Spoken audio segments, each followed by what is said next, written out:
The most heart-centered chemotherapy extract that we have is made from the Hawthorn shrub. This highly effective extract works on both the emotional, spiritual, and the physical heart. Perhaps we can find some uses today in our world to get this Gemmo out to all of humanity and help bring heart-centeredness to all who need it. I'm Lauren Hubele. I'm a health coach and I'm a Gemmotherapy extract expert. And I'm here with two amazing women. My co-host includes the herbalist, Teri Brooks. Hi, Teri. Hi, Lauren. Good morning, Megan. I'm happy to be here with you and just want to note that this is one of my favorite trees. I love it, and just keep that word love in mind because we will come back to it. Beautiful. And the only practitioner I know who is as geeky as I am and can get into this topic and not stop is Maegan Lemp, acupuncturist. Hi, Megan. Good to have you with me. That is right. I am a geek both about Asian medicine and gemmotherapy, two of my passions. My name is Megan and I practice Japanese acupuncture and gemmotherapy. And I'm happy to be here with you all today. Beautiful. So Teri, we're going to turn the floor over to you to tell us about this shrub you love. Can you tell us just about the shrub itself first? Sure. This is, the genus is Crataegus, and there are many species. Some say hundreds, some say 1,000. It is very prolific in its cross-pollination. And in general, a lot of herbalists do not even try to identify the species type anymore. They've just kind of given up. We know it's a hawthorn by the way it grows. Okay. It has a big presence in Celtic, Irish, Great Britain, mythology, history, lore, as well as all over the world. It has been called the Maytree, the fairy tree, the queen of Beltane, the white goddess. It goes on and on. This tree corresponds with the 6th consonant in the secret Ogham Celtic alphabet. And it's aligned with a calendar month that goes from May 13th to June 9th. It's a craggy, I call it a craggy twisted tree. In my area anyhow, it can grow quite large in some places, but generally 15 to 50 feet tall, mostly on the shorter end. It has gray bark with shallow longitudinal fissures, and the leaves are growing spirally around the stem. I don't know if you can see this. Can you see this? I should have a white background. No, we can see this quite well. There is a leaf here, but most of them have fallen off. But the thorns are remarkable, and they are also twisted and situated sort of randomly around the stem.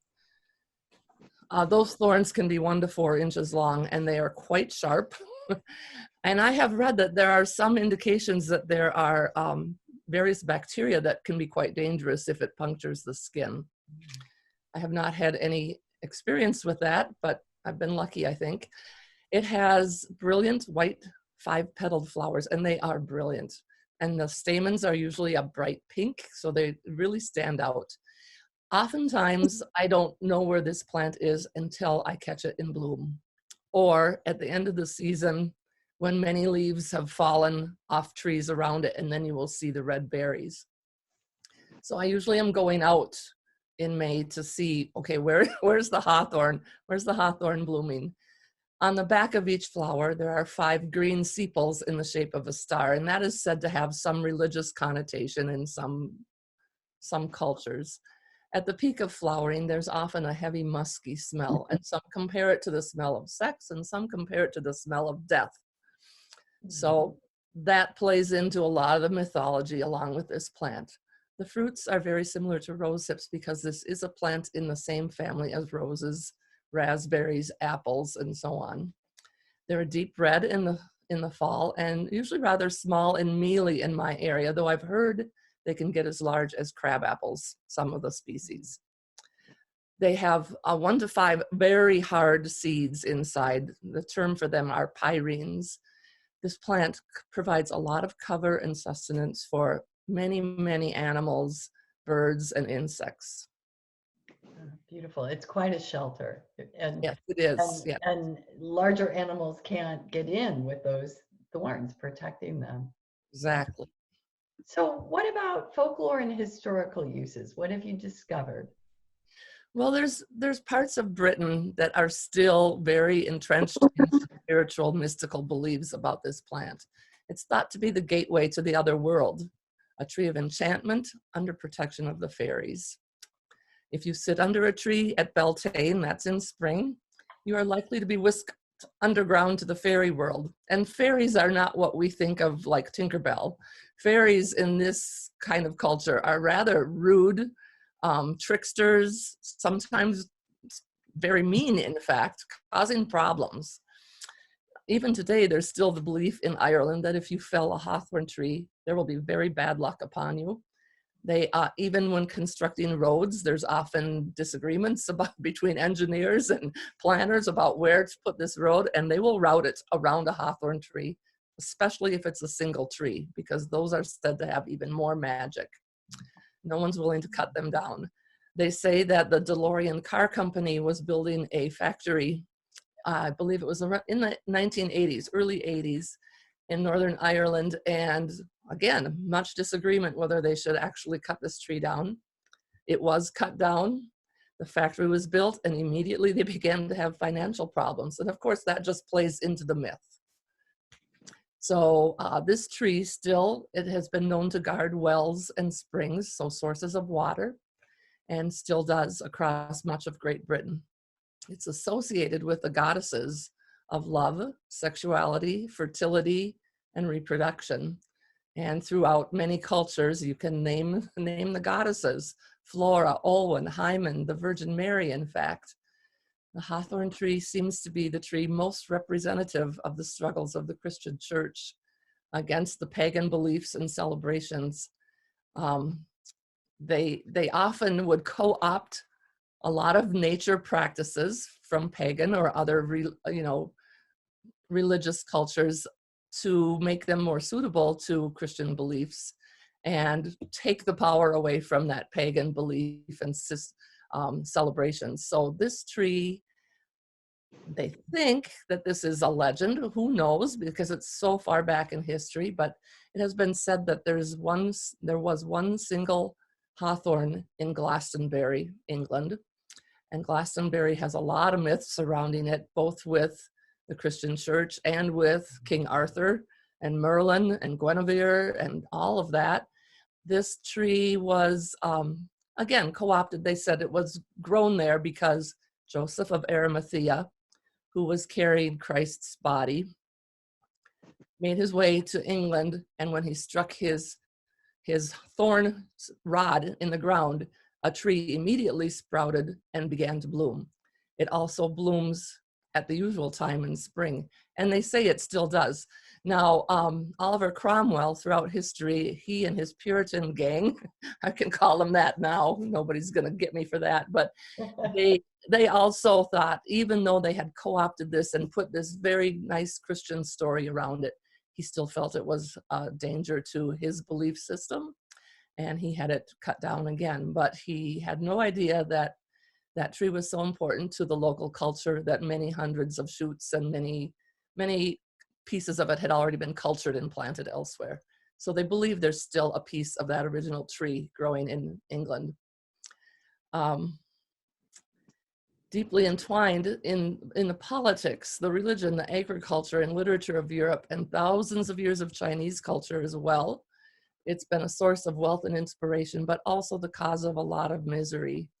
There were actual laws passed in countries about enclosure. They call them the Enclosure Laws. This plant was grown as a hedge to prevent animals from getting into food crops or leaving the boundaries of a person's land, but also it was grown as a hedge to prevent commoners getting into the lands of the landed gentry. And this played a big role in the potato famine in Ireland, whereas when the potatoes were so diseased that they were not able to eat, people would have foraged the hedgerows and got berries and nuts and so on. And the laws then prohibited them from doing that because the gentry had. And there are some beliefs that this was actually a form of class warfare. that this was done on purpose to decrease the population, that there were far too many of those people that were hangers-on and not contributing. So that was interesting.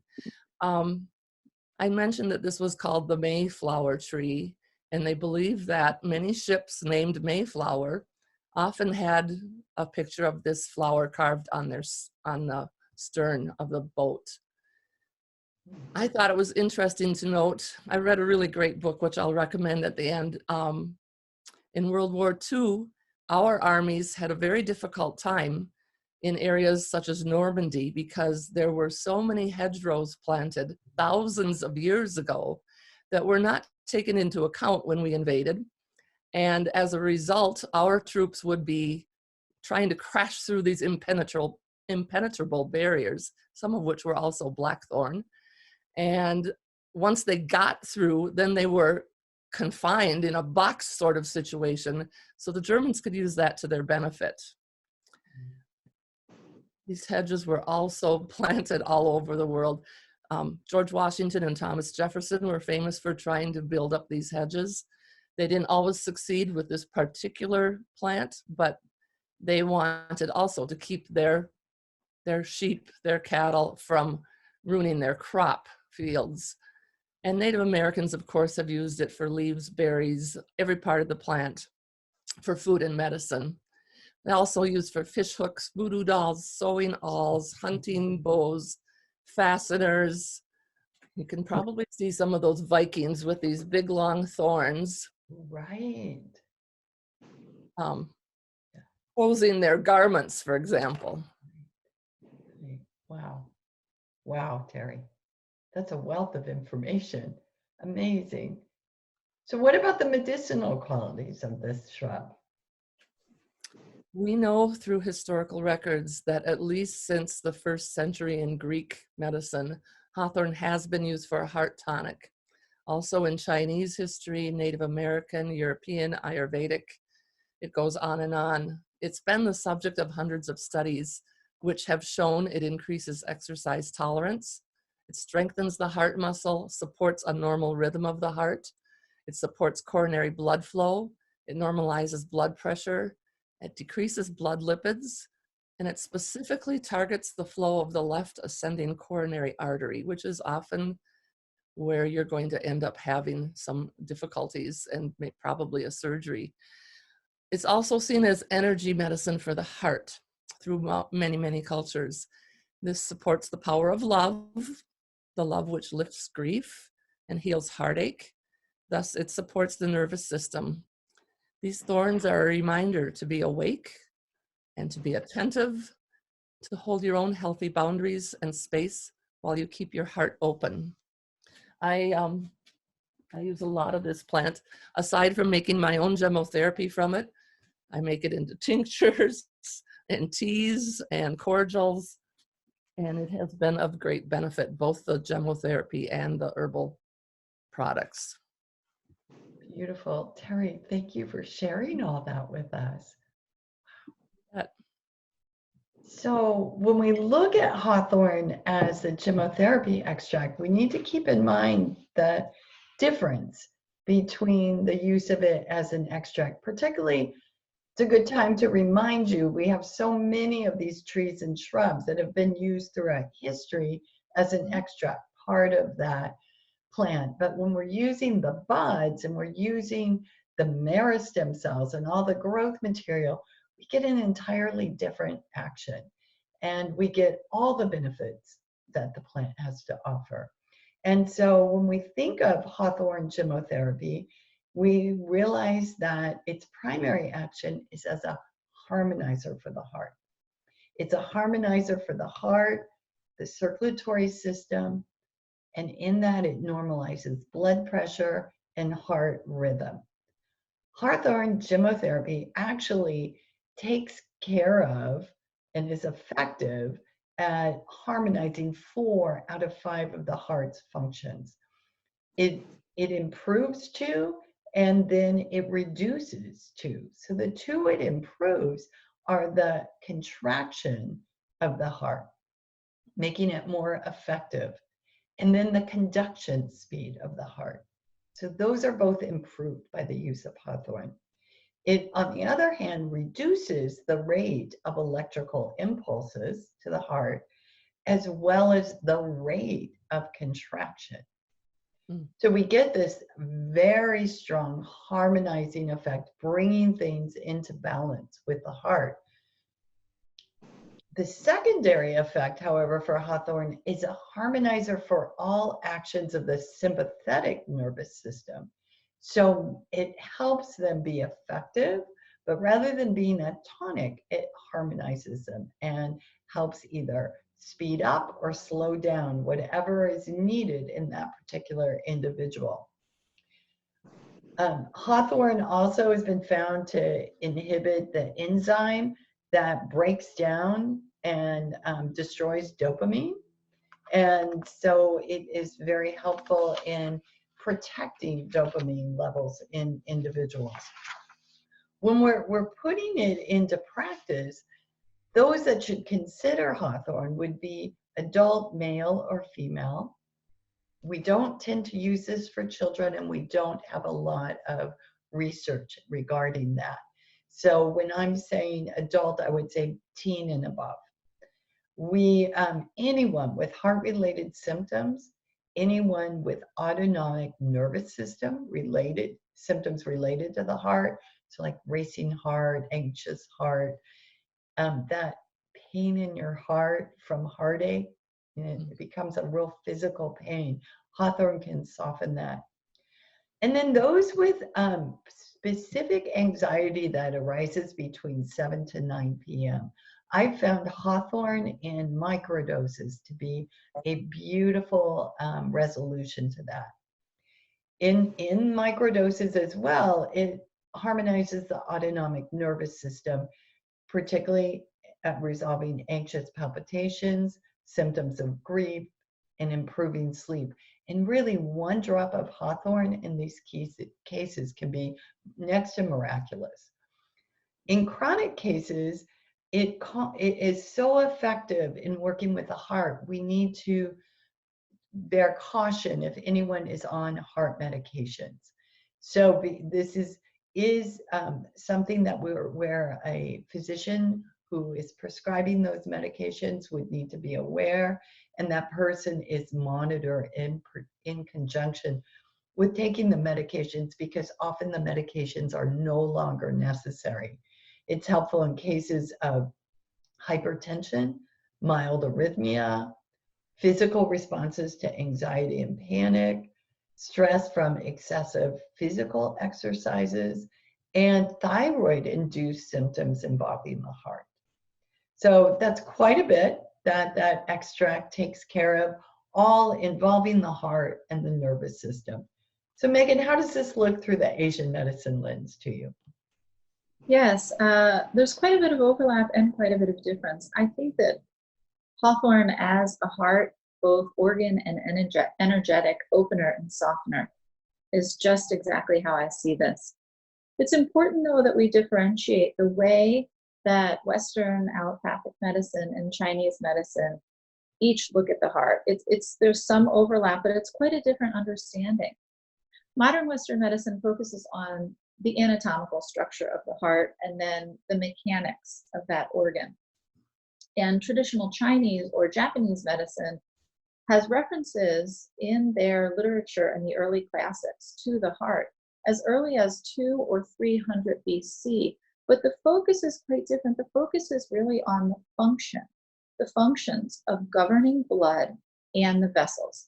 And there's always a component of the emotions and the housing of the mind also. In Asian medicine, the housing of the mind is called the Shen, and we'll visit that a little bit later. The heart is considered the emperor. It's the emperor of all the organs in the body, including the brain. Remember that health from an Asian medical standpoint is considered a state of balance, where all of the energetic and organ systems are working together and supporting each other. This is a close reference to what Lauren was talking about as a harmonizer. And in this context, they're all helping heart balance and perform its function properly. Interesting, the path that the heart meridian, so the energetic pathway of what we call the Heart Meridian in Asian medicine corresponds really closely to areas where pain often occurs in cases of angina and myocardial infarction. So from an Asian medicine lens, let's look at blood, the function of blood. Blood has to be both produced properly and then it has to circulate properly. And there's two sources of blood from an Asian medical standpoint. One source of everything always comes from the kidney. We know that. That's our main source of producing everything. So we have what we call our prenatal chi, which is from the kidney. This is the essence that we're born with, our most ancestral energy, and it's stored in the kidneys. Now, from an Asian medical lens, kidney supports and produces marrow. And marrow, we know, produces blood. But the other source of blood is called our post-natal chi production blood, and that is the blood that we create. It's the chi that we create from our food and fluid and breath. It's the chi that we're constantly reproducing all of the time. And this involves the digestion. After the digestive process of breaking down and extracting the nutrients from our food and fluids, it's then carried up to the lungs. And it's carried up to the lungs to produce chi. And it's carried up to the heart to produce blood. The heart then circulates this blood through the body. But this shows us the direct connection energetically between the health of our digestion and the health of our heart function. If we look at the actual concept of blood, those are also a little bit different in Asian and Western medicine. Western medicine focuses more on the substance of the blood. And again, Asian medicine focuses more on the function of the blood. Blood's job in Asian medicine is to nourish the body, to provide nutrients to the organs and keep the body moist, both internally to the organs and externally to the skin, to the soft tissues, to the bones, to the muscles, and to the sinews. It also aids the mind and our mental activity and houses what we call shen, which can be translated as our presence or our spirit. Remember that blood is viewed as a more dense form of chi, and chi's nature is smooth movement. Problems arise then when chi and blood and fluids in the body aren't abundant or aren't flowing smoothly. This is where we can look at the liver and liver's role in supporting heart function. Again, there's some overlap with the organ, but we are talking about the energetics of what we call liver in Asian medicine. And the function of liver is to control smooth movement. It spreads. It controls the movement of chi and blood and fluids and emotions in a smooth way. The nature of liver energy, again, is to spread. And there's a saying that if liver is flowing, the blood vessels will remain open and unobstructed. So when liver smooth flow is interrupted, we see a pattern that's very common in our culture. And in Chinese and Japanese medicine, we call this liver chi stagnation. It's a feeling of being stuck or blocked, like we just can't go with the flow. And typically words like anger and frustration or mild depression are described when we use the term liver chi stagnation. And again, this gives us a pretty clear picture of how stress affects the movement, not just of emotions, but also of chi and fluids, and therefore how stress affects the heart function. Lastly, we know that heart houses the emotion and minds. Its function is to govern blood, to govern the vessels, and the brain. So heart houses shen. What is shen? Shen is translated as spirit or mind, but it really implies our consciousness or our mental functions, our mental health, or what we might call being present. And shen lives in the heart. But interestingly, specifically, shen is said to live in the blood vessels, and it's nourished by the blood. So we can see how if things are moving and abundant and smooth, our mind and our mental health feels smooth also. The state of the shen is said to be visible in the eyes, and the eyes will look bright and vibrant and full of vitality when shen is healthy. And when shen is disturbed, there's a dullness to the eyes, a look as if almost nobody's home. And I think we can all relate to having seen this sometimes in long-term emotional problems with people or after shock or trauma. And I have used this extract actually quite effectively for people recovering from shock, new or old trauma, people that need a softening or a heart opening or a way to connect with themselves again. Beautiful. Wow. You know, Megan, I've never used it in the state of shock that way. That's a beautiful way to do that and to help keep someone open as they're processing those emotions. Yeah. Beautiful. Wonderful. Ladies, thank you. If you're looking to find out more about Gemmotherapy, please take a look at my website, laurenhubele.com, where you'll find some blogs, access to my books, and classes. So I hope to see you in a class someday. And Megan, where can someone go to learn more about Asian medicine? Yep, there's a great, very readable book called The Web That Has No Weaver.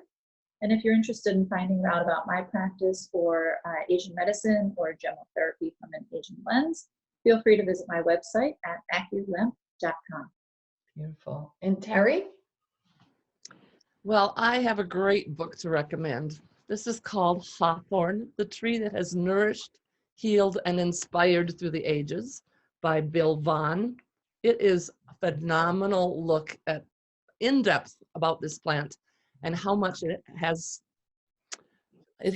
added to our history, our myth, our culture all around the world, and our health, of course. Beautiful. What a wonderful recommendation. Thank you. Ladies, thanks so much for your time and all your wisdom that you shared today. Thank you.